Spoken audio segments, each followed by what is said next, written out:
the #1 Costa Rica real estate and investment podcast, bringing you experts from all over Costa Rica.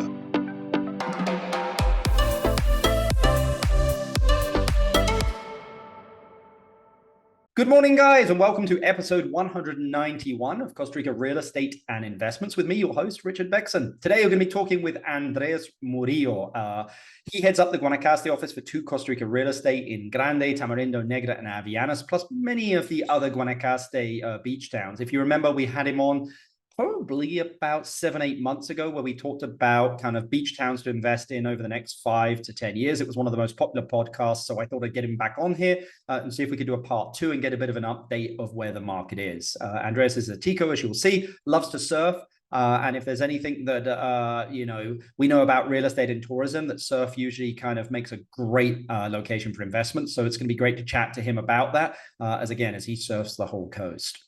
Guys, exciting news on this side. On April the 24th at 5 p.m. Eastern time, we're actually going to be doing a free webinar. If you'd like to sign up for that free webinar, you can do. Just jump over to our website, sign up for our newsletter, and we will send that out. If not, just send us an email, info@investingcostarica.com, info@investingcostarica.com, and we will send the link across to basically sign up. We'll also have it on our website, investingcostarica.com, investingcostarica.com. It's a free seminar, guys. We've got Paula Rentana. She's a real estate lawyer who we've had on here.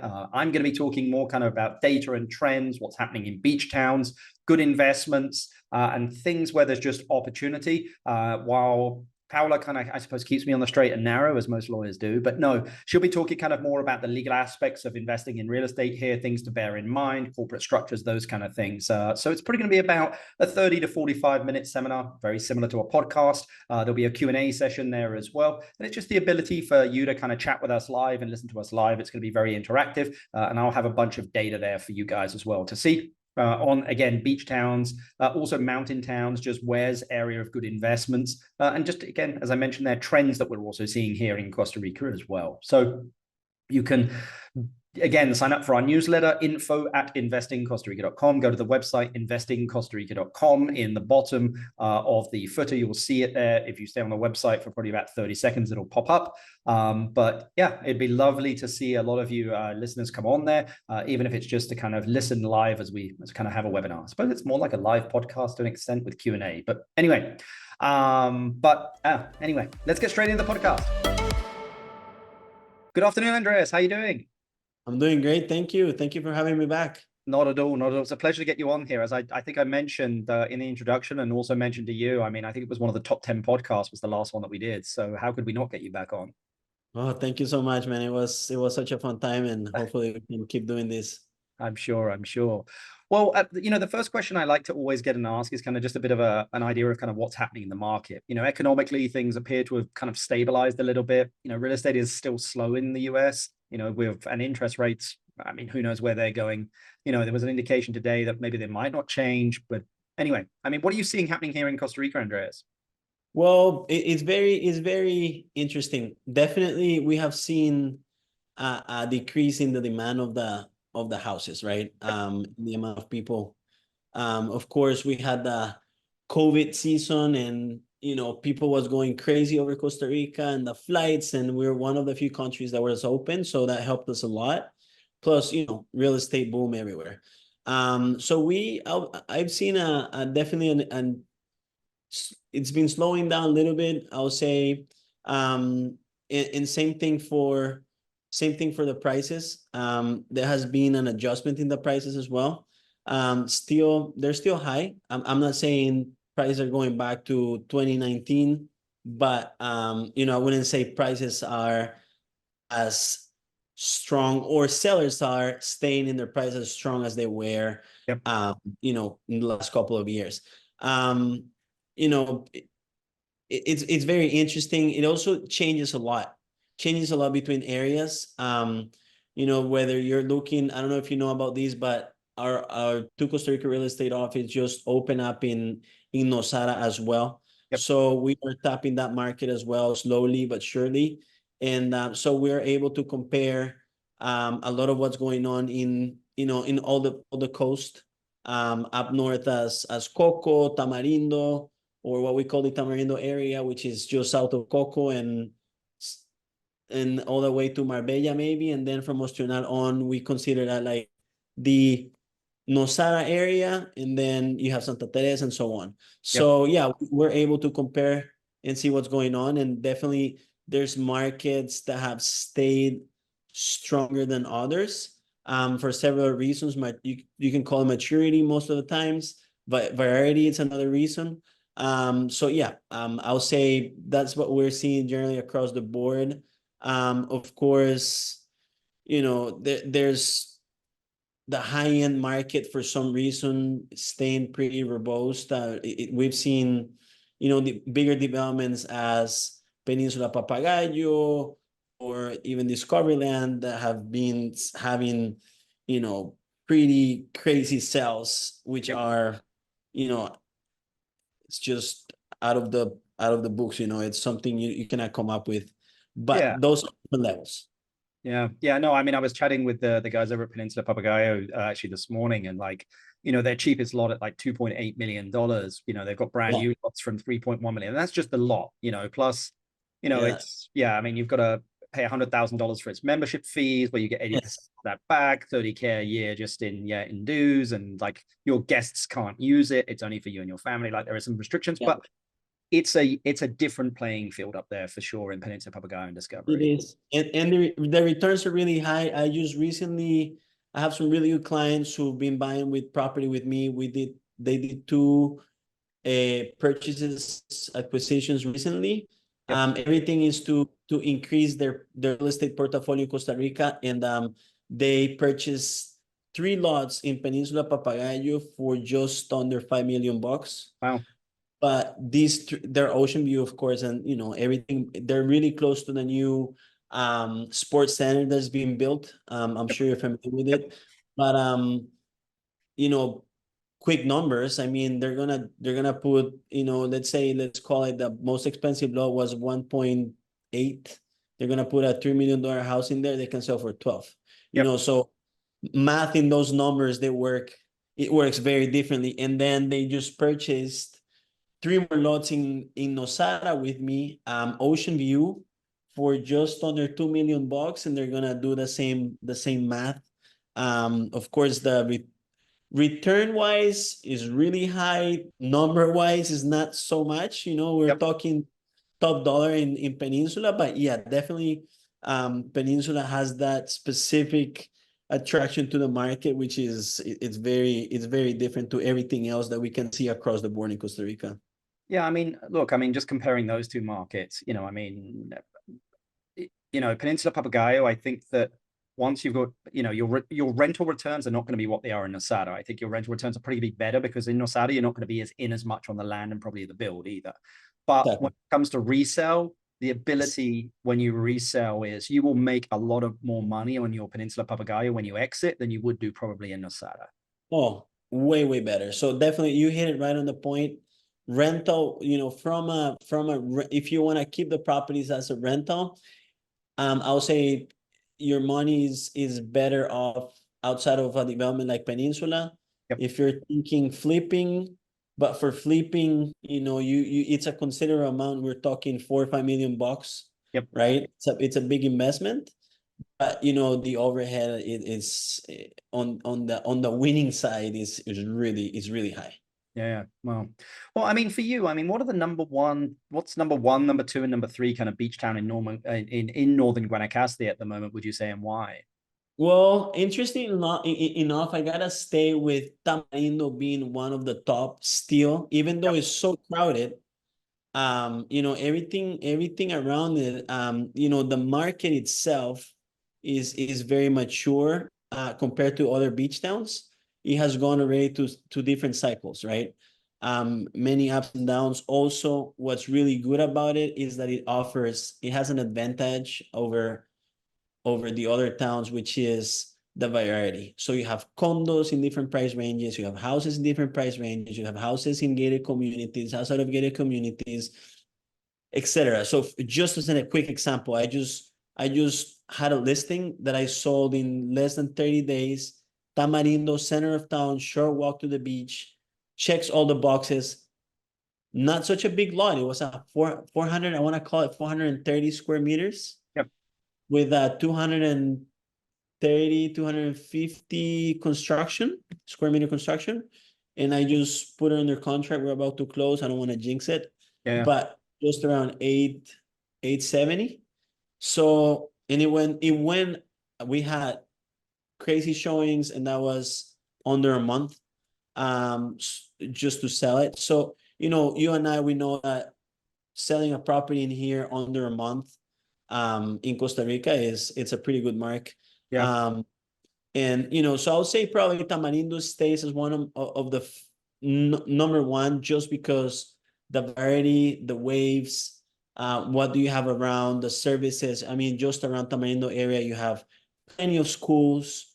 You can do public, you can do private, you can do US curriculum. You have all kinds of services, clinics, doctors. I mean, supermarkets. There's like 5 different chains. I mean, you name it. It's just too easy. Everything is paved. It's just easy. Then I'll say, interesting enough, I gotta bring up Nosara, because even though it's one of the newest, not so new, but newest, I'll say. And right now I think they're hurting a little bit because they went up really fast. Yeah. They sell crazy. I mean, like, all that close down to the beach, like that by K section and all of that is just madness how fast everything goes. So I'll say Nosara, I've seen a significant amount of growth in prices. I mean, it's just sometimes you just cannot. I have no idea how they come up with their prices, but they sell.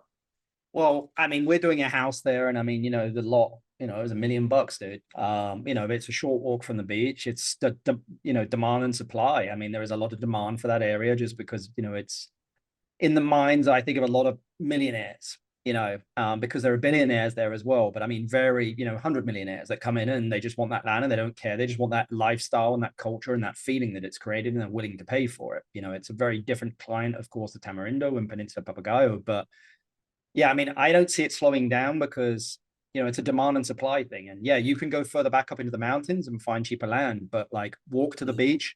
And that's why I'm always like, okay, Grande feels like Nosara because, Nosara was done in the 70s, Grande was done in the 80s. And the waves are probably just as good, even though I'm not a surfer. So feel free to tell me about, to wrong on that one. Yeah. But like the DNA of Grande, at land in Grande, you can still pick up for $250. It's $1 million in Nosara. Like, I still think there's a lot of runway in Grande to go. Yeah. So that was gonna be the number 3. I've been really surprised with the growth in Playa Grande. Playa Grande has, well, you've seen it from close, but I mean, in 2021, at some point, I saw over close to 90 building permits in a month. Yep. It was madness. The growth was very significant for the area, and you can see it. I mean, it's just growing a lot. So I'll say Grande is gonna be one of the fastest moving beach towns at the moment. And I mean, it makes sense. I mean, the place is beautiful. You have, again, it checks all the boxes as well. You have short walk to the beach. What's beautiful about it, especially that where you are, where you build, which is in the Grande Stage, which is really nice about it, is it's almost like its own neighborhood. It's like just houses, walking distance to everything. You just go down the beach a couple blocks and you're right there. So it makes it really easy. Yeah. So yeah, I'll stick those 3 for the northern area. Of course, I cannot include Peninsula. That's a completely different animal. Yep. And Discovery Land as well. But yeah, if we take those out, yeah. So let's talk about like a 5-year time frame. I mean, which beach towns do you see developing the most over the next 5 years? I mean, there's some places which are just done. Like Tamarindo is not going to develop much more over the next 5 years, probably. It can't. I mean, there's nowhere to go. So it's going to move north and south as it always does. Now, north is into Playa Grande, and I just don't know how much more can be done in Grande. I mean, there is a little bit more, but and south we have Hacienda Pinilla and Navianas and Negra. Exactly. So definitely, man, it's been crazy. So for example, now that you mentioned South, for Hacienda Pinilla, this is insane. So there's a new development that came up.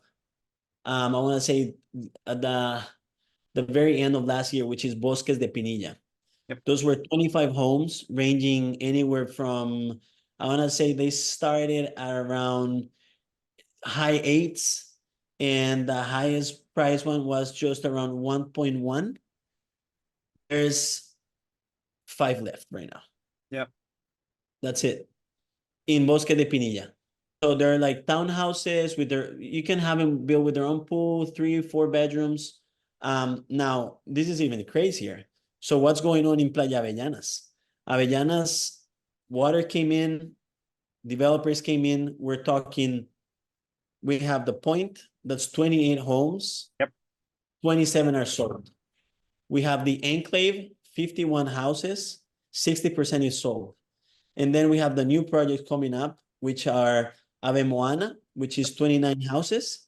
Numandi, which you probably seen that it's under construction right now, that's 80 homes, ranging 850,000 all the way to 1.2 I've seen.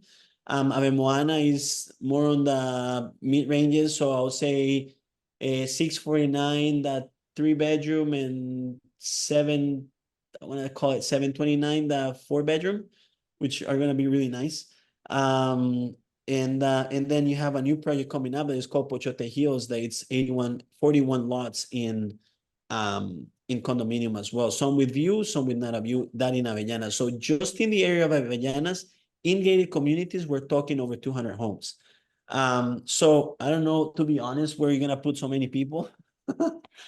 But I mean, in the next 5 years, thinking of investment wise, it's just gonna boom. What I like about it, to be honest, I mean, there's definitely some houses that are single standing homes, which are nice.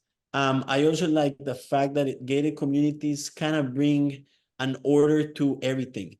Yep. I'm not a huge fan of smaller lots compared to larger lots. I'm a big fan of parcelas agrícolas, agrarian parcels, just because you have 1.25 acre lots, a lot of space, a lot of nature. So it really feels like Costa Rica more authentic. That's just my personal taste. But that said, having gated communities allow a little bit more organized development versus Tamarindo, where you have everything and anything. So I think looking at it from a broad perspective, with these gated communities, some sort of significant value and organization design is going to come to the area, and it's going to be very large. It's going to be significant. Well, I mean, look, I think people like gated communities because it's safe, but they can lock their door, they can go away and not worry about it. If it's a single home, like, someone needs to keep an eye on it. So it's just a lot easier, and people just feel safer. I mean, Costa Rica is a safe place. I mean, we do have, opportunistic petty crime here. But when you're in a gated community, it doesn't really happen that much because, I mean, as we all know, Costa Ricans are pretty relaxed, man. And even the criminals are pretty relaxed. They don't want to work too hard. Yeah, exactly. Yeah. All right. It makes it, yeah, it definitely, and especially thinking more of the type of buyer, or the type of investor, or the type of people looking only for lifestyle property from a lifestyle perspective. It's a lock in and leave it. You leave your house in a gated community, that nobody's gonna come to it. You can probably have somebody come in and cleaning once or twice a week, make sure it gets dust off and the ACs are running and whatnot, and that's it. You don't have to worry about it too much. Not that you have to worry. I've been living in Avellanas for the last, I'll say probably about the last year. I built a couple of houses in there, rentals and my own. And quite honestly, I'm surprised on how quiet, and they're not part of any gated communities. And I feel pretty safe in there. It's pretty quiet, pretty mellow. I'm pretty stoked to be there. Actually, it's such a short walk to the beach, and just the beach is nice. It's beautiful. Well, you guys have a great community there as well, though, in Avellanas. Like everyone kind of, and there's a lot of long-term residents there as well. It's not as transient, as like Tamarindo or some other areas. Correct. So, I mean, Correct. look, it sounds like 5-year punt, guys, if you're doing it, Avellanas. Now, let's go a little bit further out. Let's go 10 to 20 years, Andreas. If you were to make a 10 to 20-year punt, where would you be looking? Wow. That's a tough question, but I think what's going to happen is as we go, biggest towns, call it the Tamarindo area and the Nosara area, they're going to start, getting close to each other, and probably that Marbella area, which is surprisingly is already developing in Ostional as well. I mean, you have in Ostional, you have Buenavista, which is a beautiful development. We've been working with them a little bit, and in Marbella you have other gated communities that are slowly but surely they're growing up. So quite honestly, I don't see it that far, huh? I think 10 years from now everything will be really close together, paved roads and all. So, I mean, it sounds like you'd be looking at punts on Junquiao, Marbella, Ostina. I mean, Ostinao's pretty pricey as it is at the moment. I kind of feel that Nosara crowd has already kind of probably got there, if that makes sense. It's already there. But I still think there's opportunity in Marbella, Junquial, all those areas. I was in Pitaya the other day, which is beautiful. I suppose those beaches south of Avellanas and north of Ostinao. And then I can see some interest going closer to like that Coyote area in the next 10 to 20 years. Well, and it's funny you say that, because I always say wherever the Ticos are going is wherever it's going to, like, it used to be Tamarindo, it used to be Playas del Coco, and now that's done. It was, Jaco, that one's done. Like, now all of the Santa Teresa and Nosara guys and whatever are moving to Coyote. Like, there's so many people just going to Coyote. So I'm like, okay, at some point, the wave of people that love to follow the Costa Ricans, which happens in a lot of the beach towns, it's going to go to Coyote.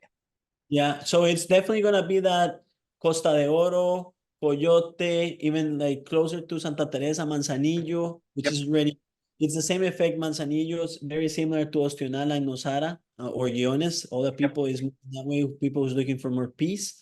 So I think it's gonna have the same effect for those areas. But I think 20 years from now, I think everything is gonna be growing. Well, let's focus on Avellanas and Grande. Where do you think the gap in the market is at the moment? What's not there? I mean, what are people just looking for that you just don't have? Well, I'll say in both places, I think there's even though there's a few options. Well, I'll tell you what, there's a few for the Avellanas area. There a few of these developments are coming with commercial spaces. So it's a commercial center plus the houses on the back. So those spaces are gonna be taken, and definitely services are needed. So anything really right now, I can tell you what's coming. There's a spa coming to Avellanas. There's a cafeteria coming to Avellanas. There's architects and construction company coming to Avellanas. But what's missing? Doctors, dentists, all kinds of services. And I'll say, even property management companies. I wouldn't say there's one in the area, right? Really? I mean, they're in Hacienda Pinilla or they're in Tamarindo. Exactly. Yeah. So there's definitely room for business in there. And I'll say the same for Grande, because very interestingly, Grande has a lot of people, but now you have Onda, you have how you call it, I was about to say surfboard. What's that? Well, sorry, are you talking Ripjack, Pots and Bowls, Huerta? Pots and Bowls, La Huerta, and but I think people need a little. I agree. Not enough. The problem is, so I think water. No commercial water letters are going to be given. Exactly. That's the problem. Yeah. So but definitely you have a gym. True. I think Avellanas could use a gym, which is really cool. I think Grande did it really well in terms of that. But I think if there could be even like a fruit stand or like a really nice bakery, stuff like that is things that are missing. And maybe maybe if not in Playa Grande, but close enough. You know, it could be because Ventanas is growing a lot. Yeah, it could You be know, out, and be that's out there by connected. Wilmar. Exactly, Wow. exactly. So yeah, I mean, I think that always comes second. I mean, no one's willing to put the commercial in and then with the residential, unless it's the developer that comes in and does it all, you know. So I agree. I mean, exactly. residential has to be there in order for the commercial, but it's kind of a catch-22 because residential needs commercial, but commercial needs residential, but the residential really needs to come first. Exactly. Well, exactly. I mean, in order for me to think about investing into a business, I need to see people buying in my Correct. business, right? So Yeah. it comes hand in hand, but definitely development in terms of people coming to the area, they need to come first. Yeah. Okay, this has been great, Andreas. I mean, I always love chatting this stuff with you just because you're all over the place like I am. But my last question for you, I mean, if you had $500,000, you inherited $500,000 and had to invest it into a business or real estate in Costa Rica, what would you do with it and why? Well, definitely, and that's my area of expertise, but definitely real estate. Yep. For me, real estate, well, I mean, interestingly enough, with $500,000 right now, we're lacking some. There's a gap in there of even, you know, somebody could hit, and but you know, you can find some good deals still. But yeah, I'll definitely stay on the real estate part. Um, I'm more than into flipping. I love renting. I just love passive income. I think just having the properties, renting, giving the services, and everything that comes with it, you know, even offering your own concierge service. That's extra money that comes in as part of having your own houses and I'll say also, what's really missing and be interesting is finding not that expensive land and having building some sort of apartments or something for long-term renters. Yep. That's a easy passive income, easy contracts. You get the money every month and then you're done. So yeah, I'll stick with the real estate. That's my area of expertise. That's what I really like. That's what the area, in my opinion, kind of like pushes you into. And I've had really amazing results in my experience. Would you do Avianas or would you do Grande? Well, Nosada for 500,000, I don't think you get much for, right? So Not really. I mean, in Nosara with 500,000, I don't think you can buy anything really. Not in the center, not in Jones. no, but I mean, No, yeah. What I mean, would you be looking at land in Avianas for like 200,000 and then maybe yeah, $300,000 build on it somehow? definitely. I'll say probably, you know what? There's a few interesting options. You can look into what you just mentioned. There's a few things that are like around 200,000 just lots. Yep. Interesting enough, it closer to the town of Pinilla is expanding as well. Yep. So it's not in Avellanas yet, but you're close enough. Yep. And there's really cool developments coming up in there. You can find 1,000 square meter lot for $85,000. Yeah. And those have been selling like easy. They go fast, and you can build, you know, pretty much a house, flip it for, you know, something in those ranges. Let's say you can get a lot for 80 grand, build a house with 150, 200, put it on the market for 450, stay under 500,000. Yep. Easy.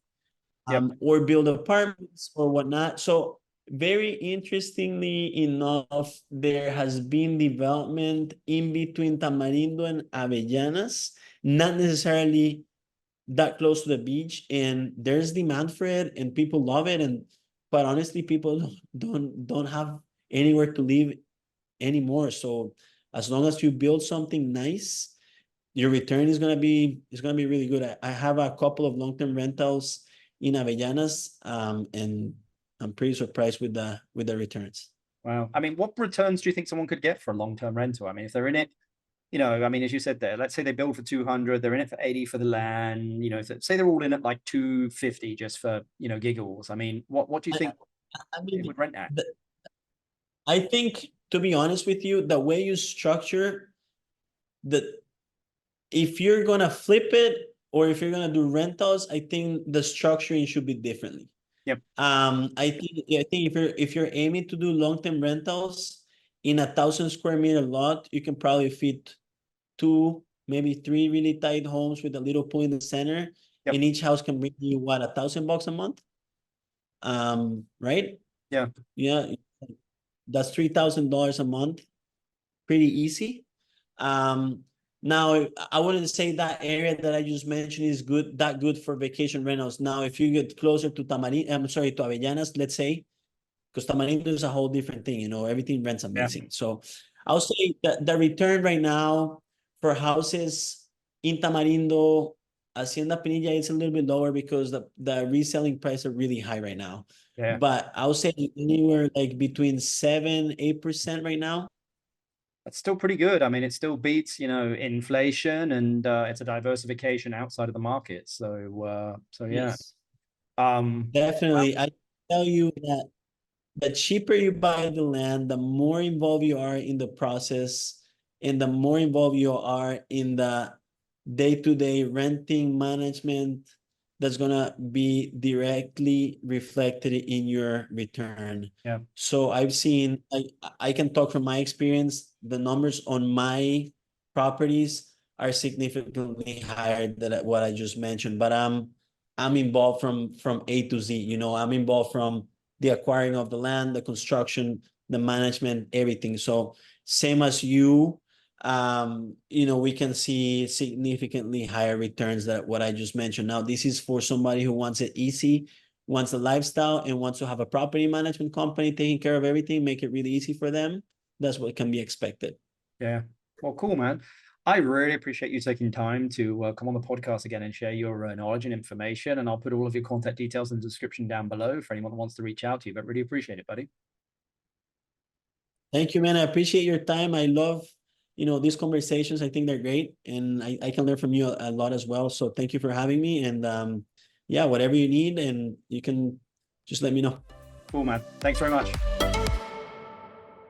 Hope you enjoyed that podcast there with Andres Murillo. As you can see, he's kind of all over the place up there in Guanacaste. Great guy, and actually builds himself and has rentals himself. So it's always nice when people, eat their own food though, as well as they're up there. So, I mean, look, I love to get Andreas on just because he's a surfer, and is kind of very, has a lot of fingers and a lot of pies up there. So, I mean, it still appears to be Grande's going very strong, as we know.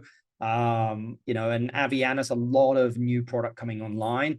I mean, I think if you're going to take a short-term punt, you're going to probably want to stick to Tamarindo, Grande, Flamingo areas. I think if you're looking more longer term out, 5 years, maybe a little bit more, Avellanas could work. And if you want to go further than that, you basically keep heading south. You head north of Nosara, south of Avellanas, and all those beach towns there. It's just, here in Costa Rica, things don't move as fast as and develop as quick because financing not ready available. The water infrastructure is typically provided by private individuals, not by the public here. So developers have to kind of come along and put that infrastructure in place, so it takes a little bit longer. But anyway, we'll see what happens. It's going to be very interesting. I hope you've enjoyed this podcast. Again, if you've enjoyed it, guys, you can sign up to our newsletter on our website. You can email us for anything that you need here in Costa Rica, guys. We spend a lot of time going out with clients and really educating them on investing here and making sure they're making the right move, both, whether that's short-term, long-term, and just understanding their lifestyle as well. Sometimes that has a big part to play in, where you actually go, and just making sure that you have the right community that you're investing in. So you can reach out to us, info@investingcostarica.com. That's info@investingcostarica.com. You can also go to the website, investingcostarica.com, book a free consultation there with one of the guys in the office or even myself. But yeah, we'd love to chat with you guys. As I said, we got 15 minutes for everyone. But yeah, if you've enjoyed the podcast, please give us a thumbs up, 5 stars, write us a review, and appreciate everyone that listens. Have a great one. Bye. The #1 Costa Rica real estate and investment podcast, bringing you experts from all over Costa Rica